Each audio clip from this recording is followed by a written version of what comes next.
नमस्कार, स्वागत है आपका हमारे इस खास कार्यक्रम मिट्टी के महानायक। मिट्टी के महानायक एक ऐसा कार्यक्रम जो समर्पित है हमारे देश के उन मेहनती किसानों को जो कि इस मिट्टी से प्रेम करते हैं। ये कार्यक्रम समर्पित है हमारे ऐसे पर्यावरण योद्धाओं को जो कि इस मिट्टी के लिए दिन रात कुछ ना कुछ सोचते रहते हैं जिससे कि इस मिट्टी को बचाया जा सके। हमारा आज का एक खास कार्यक्रम भी एक विशेष व्यक्ति को समर्पित है। एक ऐसा व्यक्ति जो कि सत्ता की ऊंची कुर्सी पर पहुंच गया, लेकिन उसने मिट्टी से अपने प्रेम को भुलाया नहीं। उनके हर फैसले से मिट्टी की सौंधी महक की खुशबू आती रही और उनके हर फैसले से कहीं न कहीं पर्यावरण संरक्षण नजर आता रहा। राजस्थान की मिट्टी, जहां हर कण में संघर्ष की कहानी है, जहां हर बीज में भविष्य की उम्मीद छिपी है और जहां कुछ लोग ऐसे भी होते हैं जो सत्ता की ऊंचाइयों पर पहुंचकर भी मिट्टी की खुशबू को अपने दिल से दूर नहीं होने देते। मिट्टी के महानायक में हर बार हम आपको मिलवाते हैं ऐसे जुझारू योद्धाओं से जो इस धरती को, इस पर्यावरण को और इस मिट्टी की अस्मिता को अपना जीवन समर्पित कर देते हैं। इस श्रृंखला में आज हम आपको मिलवा रहे हैं हाड़ौती की उस धरती से निकले एक ऐसे जनप्रतिनिधि से जो इस समय राजस्थान के शिक्षा मंत्री और पंचायती राज मंत्री हैं। जी हाँ, ये एपिसोड राजनीतिक नहीं है और ना ही हम यहाँ किसी बयान या विवाद की चर्चा करने जा रहे हैं। ये एपिसोड समर्पित है उनके पर्यावरण प्रेम को, उन घोषणाओं को और उन योजनाओं को जो आज भले ही चर्चा में कम हो, लेकिन आने वाले समय में देश के कई राज्यों के लिए एक मॉडल बनने की क्षमता रखती हैं।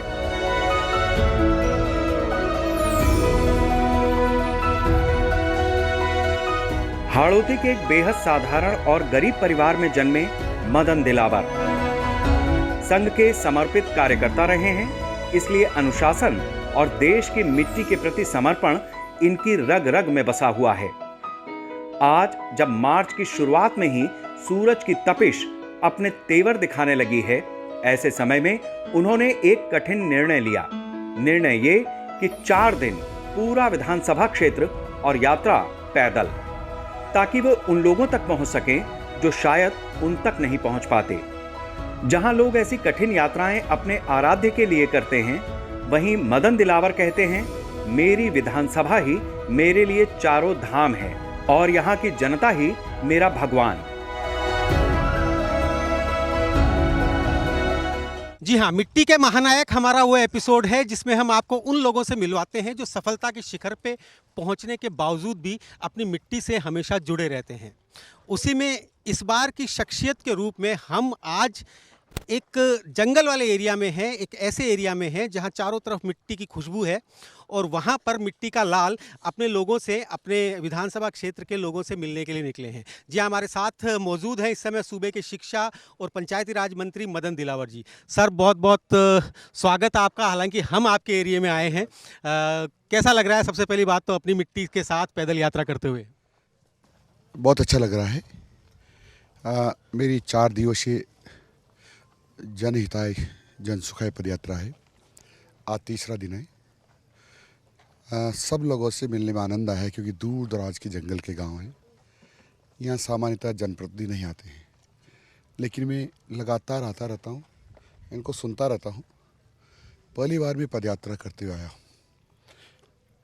3 दिन से गाँव में ही रात रहता हूँ, वहीं सोता हूँ, वहीं खाता हूँ, वहीं और उन्हीं से लोगों से बातचीत करता हूँ जो उनकी समस्याएं हैं उनका समाधान करने का प्रयास करते हैं।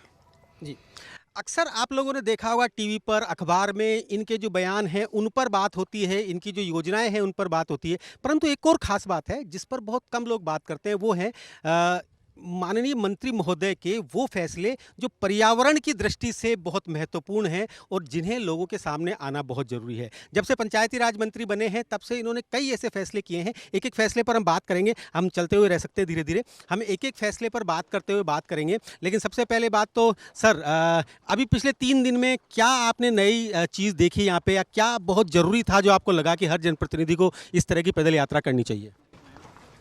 देखो, क्योंकि जो ये गरीब लोग हैं, सामान्यतया हम जब आते हैं गाड़ियों से आते हैं तो ये दूरी बना लेते हैं, नज़दीक नहीं आ पाते हैं।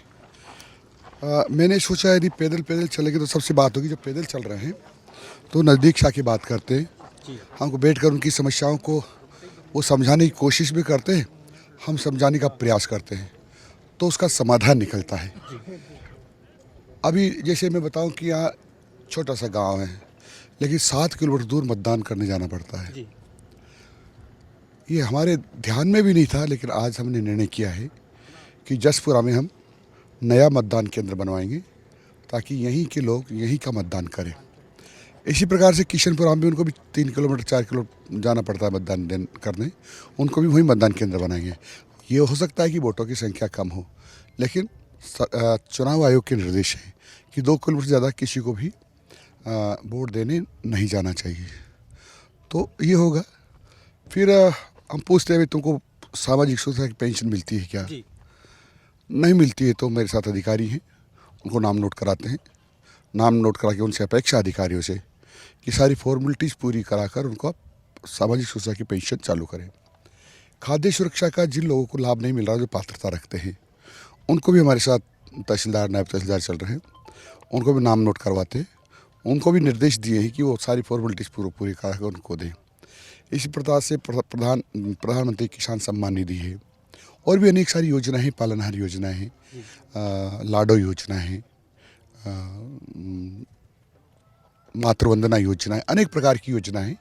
उनका लाभ लोगों को मिले, ये जानकारी भी दे रहे हैं और उनसे जानकारी भी ले रहे हैं। उनका कहना है, मेरा प्रयास है उस अंतिम व्यक्ति तक पहुंचने का जिसके बारे में सोचकर मेरी योजनाएं जन्म लेती हैं।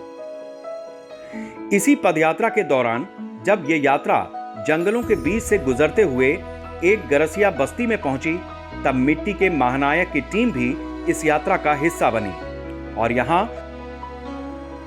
यहाँ मिट्टी से जुड़े इस जनप्रतिनिधि से हमने बात की उन योजनाओं पर जो पर्यावरण सुधार की दिशा में एक नई सोच को जन्म दे रही हैं।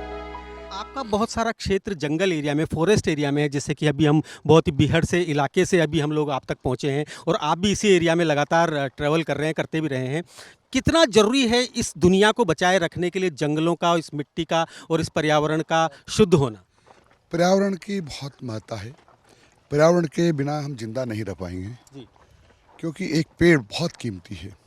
और मैं इस मायने में कह रहा हूँ कि एक पेड़ उसके जीवन काल में 4 से 5 करोड़ रुपए की आमदनी करवाता है। एक साल में 30 लाख रुपए की हमको ऑक्सीजन देता है। ये ध्वनि प्रदूषण को कम करता है। 20 किलो अपशिष्ट को साल भर में सोखता है। औषधि हमको देता है, ऑक्सीजन देता है, अनेक प्रकार के लाभ इससे हैं। इसलिए हमको जिंदा रखने के लिए प्राणवायु चाहिए। प्राणवायु ऑक्सीजन कहलाती है और इसलिए इसका रहना, बढ़ना, फलना फूलना बहुत आवश्यक है। इसलिए जंगलों की सुरक्षा बहुत ज़रूरी है और जंगल को बढ़ाना, अनेक पेड़ लगाकर, वो भी ज़रूरी है। राजस्थान के कद्दावर नेता किरोड़ी लाल मीणा इन्हें एक विशेष उपाधि भी दे चुके हैं, पाटलिपुत्र, क्योंकि अपने क्षेत्र में बहने वाली पाटली नदी, जो कभी अतिक्रमण और उपेक्षा के कारण लगभग विलुप्त हो चुकी थी, उसे अतिक्रमण मुक्त करवाकर, साफ करवाकर फिर से जीवित करने का प्रयास इन्होंने ही किया है। आज उस नदी के किनारे फिर से हरियाली लौट आई है और उसके साथ ही लौटी है समृद्धि और खुशहाली की उम्मीद। पिछले वर्ष राजस्थान सरकार की पहल पर जब वृक्षारोपण अभियान शुरू हुआ तो सबसे अधिक वृक्ष लगाने का कार्य इसी विभाग द्वारा किया गया। इतना ही नहीं, इन वृक्षों की जियो टैगिंग भी की गई ताकि करोड़ों पेड़ों की देखभाल सुनिश्चित की जा सके और इसी उपलब्धि के लिए विभाग का नाम वर्ल्ड बुक ऑफ रिकॉर्ड्स में भी दर्ज किया गया।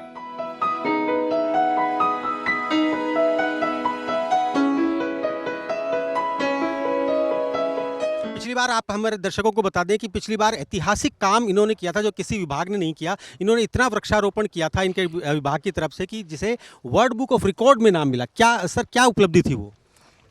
राजस्थान माननीय मुख्यमंत्री जी ने हमको निर्देश दिए थे, पूरी सरकार के सभी विभाग के लोगों को, कि 10 करोड़ पौधे लगाने हैं, लेकिन कुल पौधे 12 करोड़ लगे। उसमें से 7.5 करोड़ पौधे शिक्षा विभाग और पंचायत राज के थे। एक वर्ल्ड रिकॉर्ड बना कि राजस्थान में इतनी बड़ी संख्या में पौधे लगना बहुत बड़ी बात थी। ये कोई कागजी आंकड़े नहीं है जी।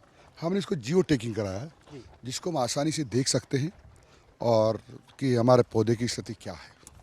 जी हाँ, क्योंकि पंचायती राज मंत्रालय इनके पास है तो जल संरक्षण पर भी इनका बहुत सारा काम है। मैं चाहूँगा सर थोड़ी सी उस पर भी अपना प्रकाश डालें, जल संरक्षण पर क्या। देखो क्या है कि वाटर शेड यानी भू संरक्षण और जल संरक्षण ये मेरे पास है। तो जल का संग्रहण करना, जो बरसात का पानी है वो संग्रहित हो और रिचार्ज हो धरती में, क्योंकि लगातार धरती का वाटर लेवल डाउन होता जाता है। और जब डाउन वाटर लेवल रहता है तो वनस्पति को खतरा हो जाता है, क्योंकि मॉइस्चर नहीं मिलता, नमी नहीं मिलती है।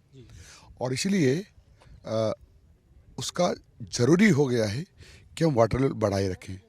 वाटर लेवल बढ़ाए रखने के लिए जो बहते हुए पानी को हमको रोकना, रिचार्ज कराना, तालाब बनाना, एनीकट बनाना, खड़ीर बनाना, अनेक प्रकार के जो काम होते हैं, वाटर हार्वेस्टिंग सिस्टम लगाना, ये सब हम लोग करते हैं और लगातार हम कर रहे हैं। उसका लाभ हमको मिल रहा है। चारागाह डेवलप करते हैं, चारागाह डेवलप करते हैं तो उससे हमारे पशुओं को चारा भी मिलता है और उसके कारण से पानी का परकोलेशन भी होता है नीचे ज़मीन में, इसलिए मॉइस्चर बढ़ता है, तो अनेक वनस्पति पनपती है। लेकिन मिट्टी और पर्यावरण के प्रति इनकी सोच यहीं तक सीमित नहीं है। राजस्थान के गांवों को प्लास्टिक मुक्त बनाने के लिए इनकी एक पहल आज पूरे देश में चर्चा का विषय बन रही है। ये पहल है बर्तन बैंक। हर पंचायत में एक बर्तन बैंक, ताकि शादी विवाह या सामाजिक कार्यक्रमों में लोग प्लास्टिक के डिस्पोजेबल सामान खरीदने के बजाय पंचायत से स्टील के बर्तन किराए पर ले सकें। यदि ये पहल देश के हर गांव तक पहुंच जाए तो शायद प्लास्टिक के पहाड़ खुद ब खुद खत्म होने लगें। हालांकि मुझे पता है आप थके हुए हैं, परंतु क्योंकि बात निकली है तो मैं चाहता हूं पूरी बात हो। बर्तन बैंक भी सर आपने कई गांवों में की है, उसके पीछे क्या उद्देश्य था और कहां तक पहुंच रही है वो योजना? मुझे खुशी इस बात की है कि आपने बहुत अच्छा प्रश्न किया है। आजकल हम डिस्पोजल आइटम का उपयोग करते हैं। जब हमारे घर में ज़्यादा मेहमान आ जाते हैं, अधिक लोगों का भोजन करवाना पड़ता है, तो सोचते कौन इतना बर्तन मांजेगा, कहाँ से बर्तन लाएंगे। तो ऐसे बर्तन लाओ या ऐसे सामान लाओ जो यूज एंड थ्रो। तो हम प्लेट भी ऐसी लाते हैं, दोना भी ऐसे लाते हैं, कप भी ऐसा लाते हैं, चम्मच भी ऐसे लाते हैं। इसमें कुछ प्लास्टिक होता है। वो प्लास्टिक कई बार ज़मीन में घुलता नहीं है, ज़मीन उससे ख़राब होती है, ज़मीन की उपजाऊ क्षमता कम होती है, उसके कुछ भोजन के कण रह जाते हैं तो गौमाता खा जाती है, मर जाती है, गंदगी ज़्यादा होती है। तो मैंने सोचा कि गंदगी नहीं होना चाहिए, इसलिए हर ग्राम पंचायत में बर्तन बैंक बनाने के निर्देश दिए हैं। कई सारी ग्राम पंचायत जो बन गए हैं, ताकि जहाँ अधिक लोगों का सहभोज होता है वहाँ बर्तन वहाँ से ले जाएं, अपना काम करें और वापस रख जाएं। तो ये गंदगी नहीं होगी और पर्यावरण का प्रदूषण भी नहीं होगा, पर्यावरण स्वच्छ रहेगा। जी हाँ, मतलब कुल मिला के पर्यावरण को सुरक्षित रखने और प्लास्टिक मुक्त गांव बनाने की एक पहल है। इसी तरह एक और दूरदर्शी कदम है बीज बैंक। हर पंचायत में देसी और दुर्लभ बीजों को सुरक्षित रखने का प्रयास, ताकि हमारी परंपरागत देसी फसलें और जैव विविधता आने वाली पीढ़ियों तक सुरक्षित रह सके। इसी सिलसिले में एक बीज बैंक भी आपने स्थापित करने का प्रयास किया है। हालांकि वो एक लंबा काम है, समय लगेगा, पर उसके बारे में मैं चाहूँगा थोड़ा सा आप बताएं। हाँ, हिंदुस्तान में पहला प्रदेश है जहाँ हमने बीज बैंक बनाए हैं। क्योंकि बीज बैंक में कई प्रकार की वनस्पति के बीज होते हैं, कई प्रकार के घास के बीज होते हैं, उनका जहाँ जहाँ हमको मिलता है वहाँ से संग्रहण करते हैं और संग्रहण करके बैंक बनाते हैं। फिर जहाँ जहाँ ज़रूरत होती है उसको देते हैं। तो कई बार जहाँ ज़रूरत है वहाँ के लोग ले जाते हैं, उसकी घास भी उगाते हैं, दूसरे जहाँ वनस्पति वो भी उगाते हैं। और इसके कारण से कई सारी विलुप्त हो चुकी वनस्पतियाँ उस विलुप्त हो चुके के कंगार पर है, उसको भी जिंदा रखते हैं। तो अनेक प्रकार के बीजों का पुनर्भव हो रहा है, यानी वो अधिकता में हम जनता को देने की कोशिश कर रहे हैं, ताकि जो विलुप्त होने जा रही है वो विलुप्त ना हो। पंचायतों की गौचर भूमि को चारागाह में बदलना मूक पशुओं के लिए हरा भरा चारा सुनिश्चित करना और हर पंचायत में गौ आश्रय स्थल बनाकर उन्हें आत्मनिर्भर बनाने की पहल भी इसी सोच का हिस्सा है, क्योंकि गौशालाएं मजबूत होंगी तो जैविक खेती का रास्ता भी मजबूत होगा। आपका सबसे फेवरेट सब्जेक्ट है गौ संरक्षण, उसके बारे में पंचायतों को कुछ निर्देश अभी आपने दिए हैं, गौ संरक्षण पे क्या कर रहे हैं सर? देखो, माननीय मुख्यमंत्री जी भजन लाल जी शर्मा के नेतृत्व में हमने पंचायत राज विभाग ने एक निर्णय किया है कि हर पंचायत समिति क्षेत्र में एक पंडित दीनदयाल उपाध्याय गौ माता आश्रय स्थल बनाएंगे। उसमें हम ये करेंगे कि लगभग 150 बीघा ज़मीन होगी। वो जो 50 बीघा में हमारा क्या कहते हैं वो चरागा डेवलप करेंगे। एक बार तालाब बनाएंगे, 50 हेक्टेयर में जंगल लगाएंगे और कुछ वहाँ वो कैटल शेड जिसको कह सकते हैं हम आश्रय जहाँ गायें वगैरह बैठ सकती वो होगा, बीच में उनके विचरण करने का स्थान होगा। क्या गायें सुरक्षित रहेंगी और इधर उधर नहीं घूमेंगी, वहीं उनको पानी मिलेगा, वहीं चारा मिलेगा, वहीं उनको रेस्ट करने की जगह मिलेगी। हर पंचायत समिति क्षेत्र में हमेशा बनाएंगे। जल संकट से जूझते राजस्थान में जल संरक्षण की दिशा में भी कई महत्वपूर्ण कदम उठाए जा रहे हैं। गांव-गांव में जलाशयों और कुंडों का निर्माण और कुछ गांवों में सूखे पड़े कुओं को गांव की नालियों और सड़कों से जोड़ दिया गया है, ताकि पूरा वर्षा का जल एक जगह एकत्रित हो सके और भूजल का स्तर बढ़ सके। और अब एक बड़ी चुनौती, विलायती बबूल। ये वृक्ष न छाया देता है, न पक्षियों को आश्रय, और जमीन का पानी सबसे ज्यादा खींचता है। इसलिए इसे जड़ से समाप्त कर इसकी जगह पर नए उपयोगी वृक्ष लगाने का मिशन भी शुरू किया गया, ताकि राजस्थान का भविष्य और भी हरा भरा बन सके। विलायती बबूल मिटाएंगे समूल, उसके बारे में क्या कहेंगे? ये विलायती बबूल को कांग्रेस बबूल, यस, हाँ। कांग्रेसी बबूल भी कहते हैं। हाँ। इसको अंग्रेजी में जूली फ्लोरा भी बोलते हैं। ये बहुत ही इसको एक है कि सत्यानाश करने वाला है।